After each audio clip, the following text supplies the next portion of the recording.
Ito po Who was he? And when was this registered, and when was they given the certificate of roadworthiness for them to carry passengers? nung ito po i-rehistro, I think it was way back 2000, middle of 2000, year 2000. It was evaluated in, I think in Subic or Olongapo, Your Honors. In 2000? 2000? 2004. 2004. 12 years ago. No, that is the registration. No, but I'm saying that when was the last renewal of the registration? It was reevaluated when it was the renewal of registration was done, 2015 or 2016 at the South Inspection Center, Your Honor. It's in Pasay. I suggest, Asik Galvante, and we know each other well, and I know you will do it. Find out who these persons are, what kind of evaluation they do, because they're liable for what happened to this bus. Will do that, Your Honor. Oo, lahat sila. Tsaka para matakot itong mga nag-evaluate na ito, na basta sige lang. Medyo napakapi ng konti, o may naabot ng konti, wala na. Just this morning, I was listening to a report where a driver who has a professional driver's license killed a grandmother or an old lady by running over her. And he jumped from a student permit to a professional driver's license. Paano nangyayari yun? Matindi yung problema natin. Yung minanan ninyo, Asik Egay, masyado matindi ang problema dyan sa LTO. Saka sa LTFRB. I suggest you go to the roots. And then, upon the application of a driver's license, of a driver for a driver's license, do you conduct lectures or regarding rules, road rules and safety? Is this the? I know you do that, but is the program or lecture the same for professionals and non-professionals?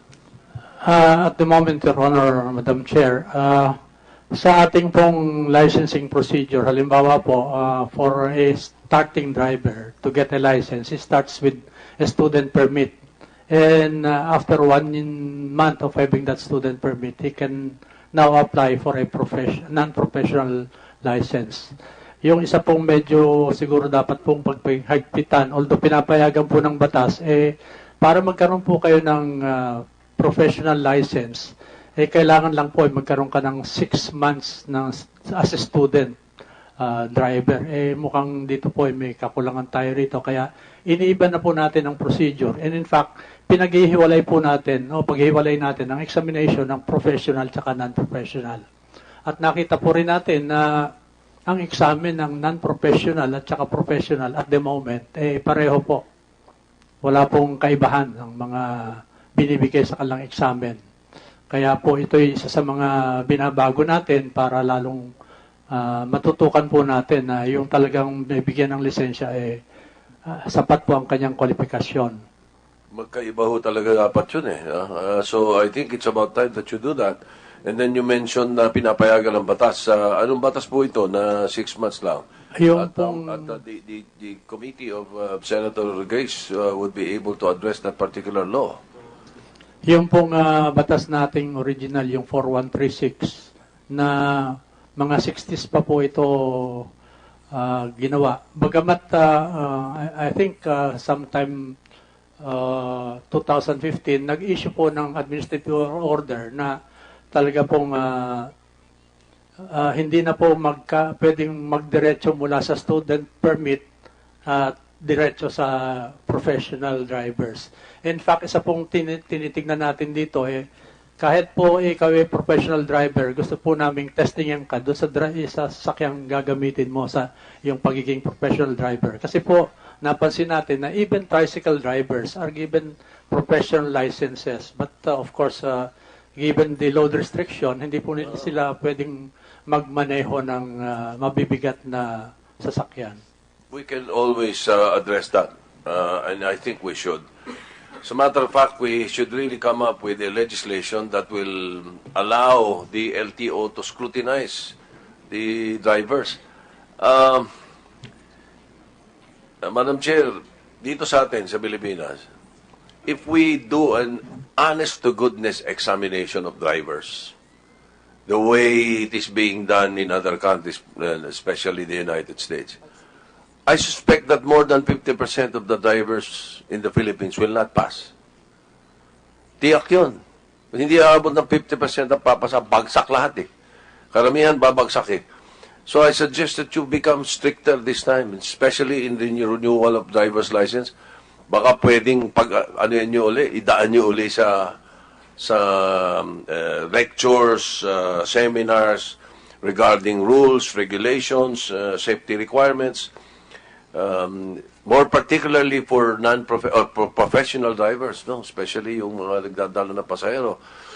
Pero dapat yun, pati non-pro, pati pro. I suggest, if you need a law for this, let us know. If you can come up with an administrative order, then all the better. Sapagkat dapat pag-renew ng lisensya ngayon, higpitan ninyo. Pag-examinin nyo uli. Ang grabe, hindi lang mga reckless, ang tatanga eh. Kaya siguradong babagsak eh. Sigurado, sa tunay na eksaminasyon, 50% ng driver sa Pilipinas babagsak. Kaya it's about time. If we want safety for our people. And besides, Madam Chair, I think that's one of the causes of the traffic eh. Oo, kita nyo, yung pagpaparada lang eh. Isipin mo, the entire Metro Manila is a parking lot. All the city streets, nakaparada sila eh. The silver bullet to solve the traffic problem in Metro Manila, especially in EDSA, is to declare Metro Manila city streets as no parking zone. That's just like Singapore. Pag no parking zone lahat yan, dapat sa parking area lang o parking slot lang ang parada, hindi na dadaan ng EDSA, Madam Chair. I do that. I drive my car every day from work to home to work. And I know, I don't pass through EDSA. I pass through the city streets. I get there 1 hour earlier, but it can be faster if those illegally parked cars are removed in the city streets. So, sinong gumagawa nun? Yung mga driver din na tanga. Hindi ba ginagawa? They violate the law. Binabiolate nila eh. Paano? Hindi dumaan sa scrutiny. Ang dali-dali makakuha ng lisensya. Anyway, Madam Chair, may I move on to the LTFRB? I'll be very quick because the Commission... Senator Soto, if you don't mind, I would just like to acknowledge the presence of Senator Migs Subiri, and he will make a quick 30-second manifestation because he has a hearing to conduct. Thank you, Madam Chair. Thank you to our Majority Floor Leader. I'm also chairing the Committee on Trade and Industry, and the other side, we're discussing Consumer Protection Act, and we're also discussing the e-commerce law. But Madam Chair, I just noticed in your agenda, there is the Air Passenger Bill of Rights, and I'm also an author of this measure on Senate Bill number 1236. But some of the measures are also forwarded to our Committee on Trade and Industry, as it's a consumer protection measure.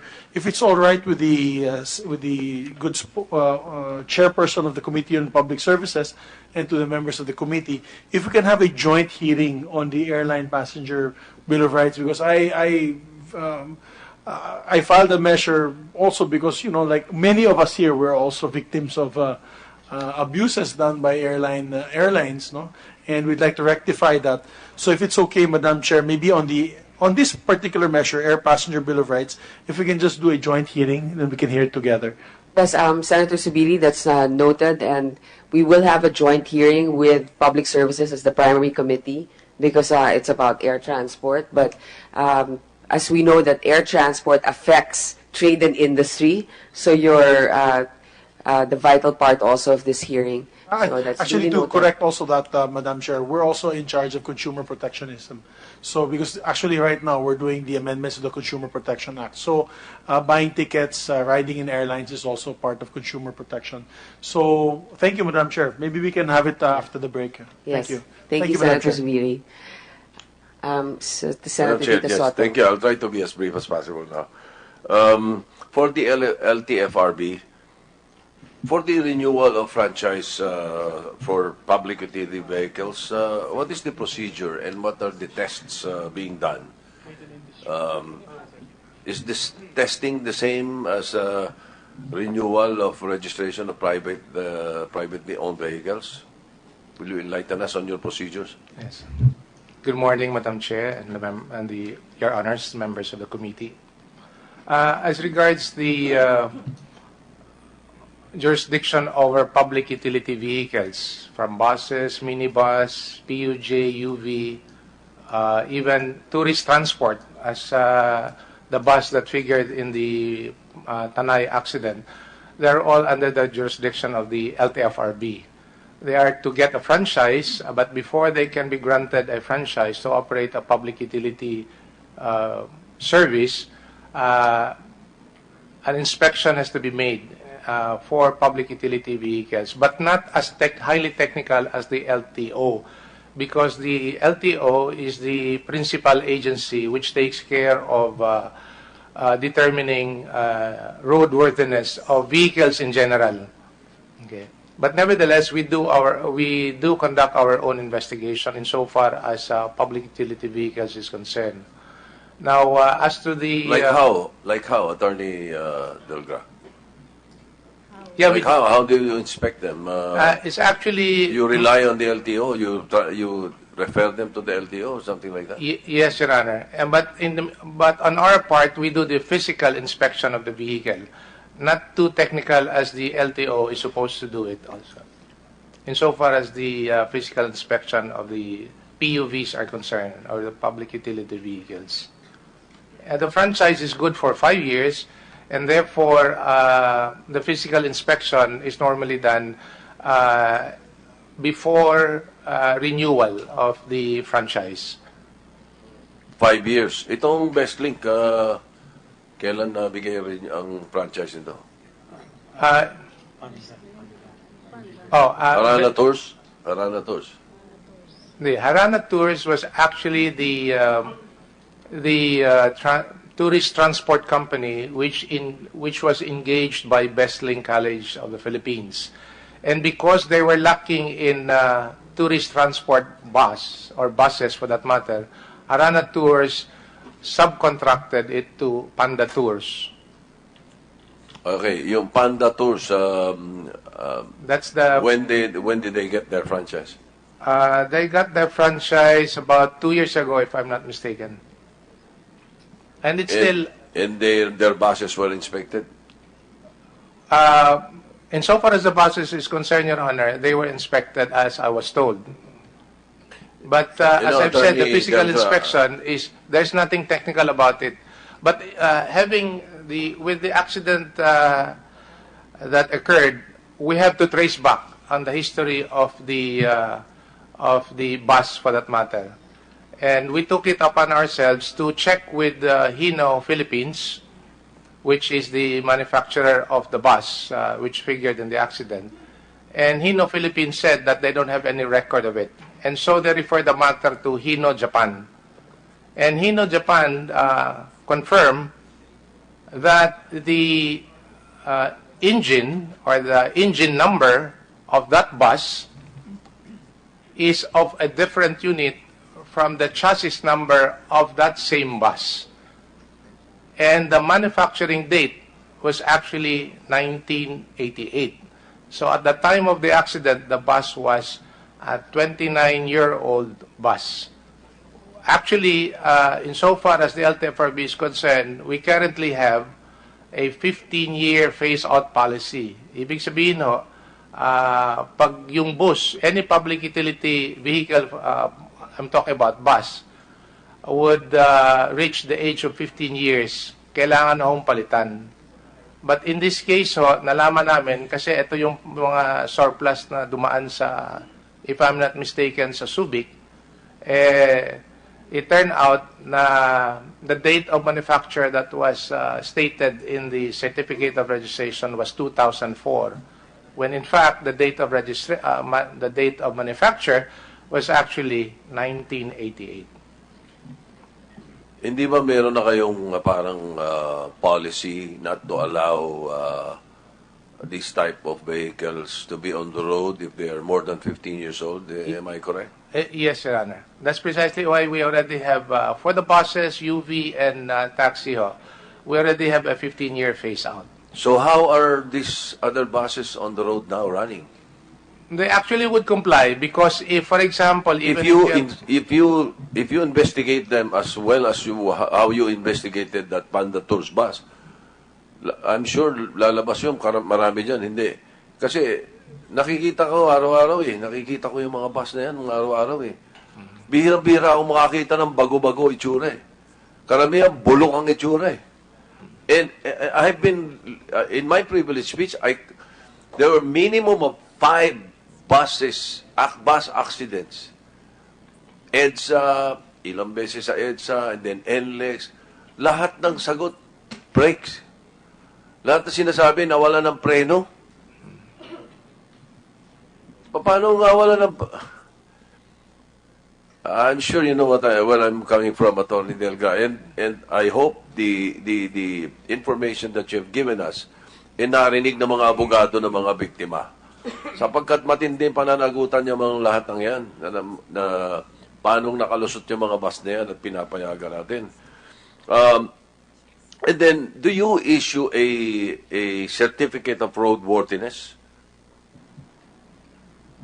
Insofar as the LTFRB is concerned, we don't issue that particular certificate. The fact that they would pass inspection and later on their franchises would be renewed would be sufficient for us to say that they already have passed the physical inspection of the vehicle. Well, it's about time. Higpitan nyo na ngayon, Atty. Asek Egay. Hindi na pwede yan. If I Hindi may, na pwede yan. Lahat ng mga bases na mga luma, huwag niyong hayaang makakapagpalusot na niregister kasi noong 19 or noong 2002. Niregister noong 2004. Yung pala makina 19 kopong-kopong. Hindi na ho pwede. Huwag niyo na pong papayagan yan. And then, may we ask you to submit to us this equipment that are not working, Asek Calvante, so that in the next budget we can give you the enough budget to make it operative or to buy new ones. We'll do that, Your Honor, Madam Chair. If I may add, we're now in the process of choosing the probable supplier of this equipment. And insofar as initial funding is concerned, we feel that this can appropriately be funded from the road users tax. And part also of the requirement will be sourced from the PPP arrangements, Your Honors. All right, thank you, Madam Chair. Anyway, we put you to task, the LTO and the LTFRB. I hope this will never happen again. Pero pag naghigpit kayo, mangyayari yan Pati sa pagbibigay ng lisensya, maghigpit kayo. Tignan nyo, magiging mas maganda epekto para sa bansa natin. Thank you, Madam Chair. Thank you, Senator Tito Soto. Actually, si Senator Soto, may pinaghuhugutan talaga yan. Gaya nga na sinabi niya. Siya mismo, siya lang siguro ang senador na nagda-drive araw-araw papunta dito sa trabaho at pauwi. Kaya nararamdaman niya, nararamdaman ng ating mga kababayan. At talagang maraming mga nagmamaneho na hindi sumusunod sa tamang tuntunan dito sa karsada. Gusto kong tanungin, I'd like first to acknowledge the presence of our hardworking Vice Chair of the Public Services Committee, Senator J.V. Ejercito. Doon ba sa inyong mga pagbibigay ng review sa mga driver? Kunyari, mag-exam sila, first time sila kukuha ng lisensya. Meron ba kayong manual na nire-review nila para sa exam? Meron ba kayong video presentation? Kasi yung iba hindi talaga marunong magbasa eh. Pero nakakapasa, nakakuha ng lisensya. Nung minsan ay napagdiskusyonan na namin, ewan ko kung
at least they're lining up. I mean, common sense. I'm glad that you brought this up, ASEC. Nakapaskil pala doon, parang open notes, di ba, yung exam.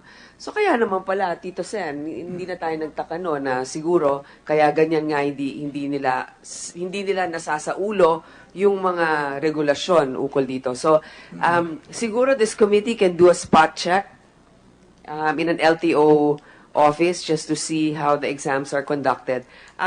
You were mentioning the equipment. How many LTO inspection facilities do you have in the country, sir? Do you have one per region?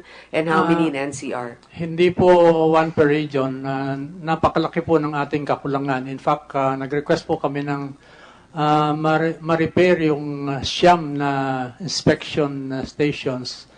Bagamat may nakuha po kaming advice na dahil sa kalumaan ito, mas magiging advantageous po para sa gobyerno na bumili na ho ng bago. Ilan nga po ang inyong inspection stations? Sa pagkakalam ko po, siyam po ito na Siyam sa buong Pilipinas. sa buong Pilipinas. Taon-taon na dadagdagan tayo ng ilang commercial buses na nagpaparehistro or commercial vehicles. I'm sorry, Your Honor, I don't have the figures but we'll provide you. But in the hundreds, Miss LV, tumatango-tango ka dyan na ilan po? Mga sa tingin Actually, mo? ma'am, wala po ngayon nabibigyan na franchise na bagong mga buses because they have stopped already the strapping and substitution. In the meanwhile, this will be buried out by our LTFRB. Sir, wala naman lumalabas ngayon na bagong, wala pang dropping and substitution, di po ba? Meron na. Kasi tinatanong ni ma'am kung ilan daw yung buses na lumalabas.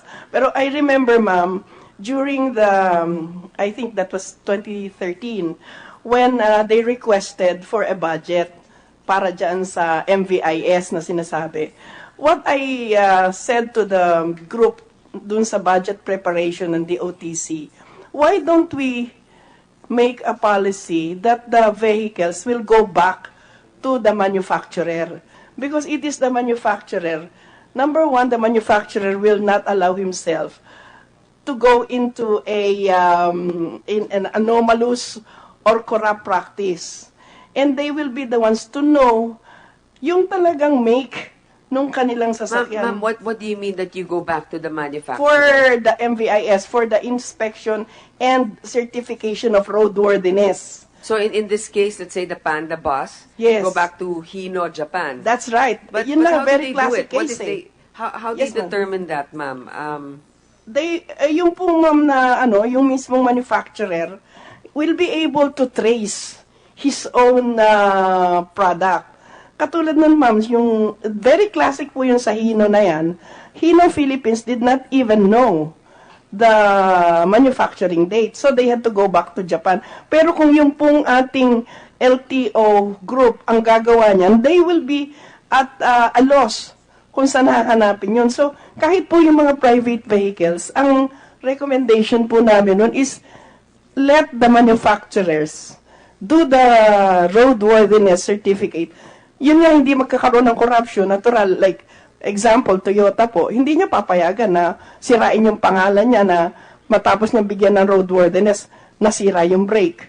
O And- kaya, MAN, yung man. Oo nga, kaya nga po, ma'am, yung sinasabi nga natin, the trucks are cannibalized. You have a chassis that's different from the manufacturer of Yes. the engine. And I think Engineer Albert here has something to add to this. Magandang umaga po sa inyo.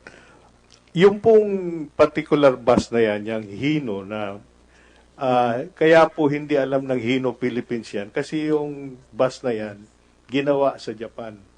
Manufactured po yan sa Japan. Then after a while, it was brought here in the Philippines as surplus. Buo ho yan. Buo ho yan. Ngayon, maaring yung kung bakit nagkaiba yung makina, dahil pinalitan nila yung makina. There's nothing anomalous as far as changing the engine is concerned. No? Lumabas po yan sa Subic na inspeksyon doon sa Subic na roadworthy. Ngayon, ang nagiging problema po natin, na nabanggit nyo yung tungkol sa MBIS, nung ako ho ang LTO chief noon, panahon na yon, kasama ko po si Yusek Anlonto, nakapagbuo ho kami ng 4 na MBIS. Ang programa po natin at that time, maggawa ng MBIS sa bawat regions.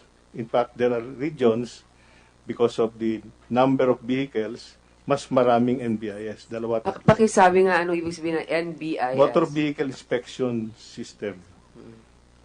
Nung pong panahon namin, kumuha ho kami ng pondo from the road users charge, yung sa Motor Vehicle Pollution Control Fund. Yun po ang ginamit namin para magbuo ng... Magkano po ang isang MVIS? depende ho kasi kung pati lupa bibilin. Hindi. Okay. Yung mismong makina, di ba? Yung makina, marami ho yun eh. Marami. Kasi ho, yung MBIS, ang tinetest dyan yung above carriage tsaka undercarriage. Okay, so, ang isang setup po, isang installation ng MVIS, kasama lahat ng kailangan, ano po yung budget? Pati yung tao siguro na tatao na rin doon. Noong panahon namin na nasa may 100 million ba yung isa nun? Yung isang ano ho. Kasi Asset Delvante, magkano po yung... Si Yusek mas nakakaalam nun. Because at that time, siyang nun. Nung pong in-evaluate, Madam Chair, Your Honors, nung pong in-evaluate natin yung mga existing MVIS, nakita po natin na at least 100 M ang kakailanganin to rehabilitate this. Both the structure and the equipment, Your Honors. And that's only for 9, right? No, 9. for one. For one. I mean, no, I'm sorry. You're evaluating, we only have currently 9, right? Oh. So 100 million is for one. So if we want to expand to more than 9 MVIS stations, we need billions. Di ba? Ilan bang ideal sa ating bayan, sa dami ng ating ini-inspeksyon? Kung siya meron kayo, gaano kahaba ang pila doon at gaano katagal